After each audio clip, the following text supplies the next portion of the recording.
ഗസയിലെ ന്യൂട്ടൺ എന്നാണ് 15 വയസ്സുള്ള ഹുസാം അൽ അത്താർ എന്ന ഫലസ്തീൻ വിദ്യാർത്ഥി ഇപ്പോൾ അറിയപ്പെടുന്നത്. കാറ്റിൽ നിന്ന് വൈദ്യുതി ഉൽപ്പാദിപ്പിച്ചതിനാണ് ലോകം ഹുസാമിന് ആ പുതിയ പേര് നൽകിയിരിക്കുന്നത്. ഇസ്രയേൽ നടത്തുന്ന വംശഹത്യയെ തുടർന്ന് ഗസയിലെ വീടുകളിലും അഭയാർത്ഥി ക്യാമ്പുകളിലും വൈദ്യുതി വിതരണം നിലച്ചിട്ട് മാസങ്ങളായി. ഈ പ്രതിസന്ധി മറികടക്കാനാണ് വടക്കൻ ഗസയിലെ ജബൽ മുക്കബർ സ്കൂളിലെ ഹുസാം എന്ന വിദ്യാർത്ഥി ഇങ്ങനെയൊരു ആശയവുമായി രംഗത്തെത്തിയത്.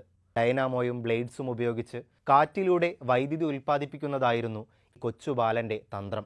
വൈദ്യുതി സംഭരിക്കാനുള്ള ബാറ്ററികൾ കൂടി ഉണ്ടായാൽ മുടങ്ങാതെ വെളിച്ചം ലഭിക്കുമെന്നാണ് ഹുസാം കരുതുന്നത്. ഇസ്രയേലിന്റെ ആക്രമണത്തെ തുടർന്നാണ് ഹുസാമിന്റെ കുടുംബത്തിന് വീട് നഷ്ടമായത്. അൽനാസറിലേക്കും പിന്നീട് കാൽനടയായി ഖാൻ യൂനിസിലേക്കും പലായനം ചെയ്ത ആ കുടുംബം ഇപ്പോൾ ഈജിപ്തിന്റെ അതിർത്തിക്കടുത്തുള്ള റഫയിലാണ് താമസം.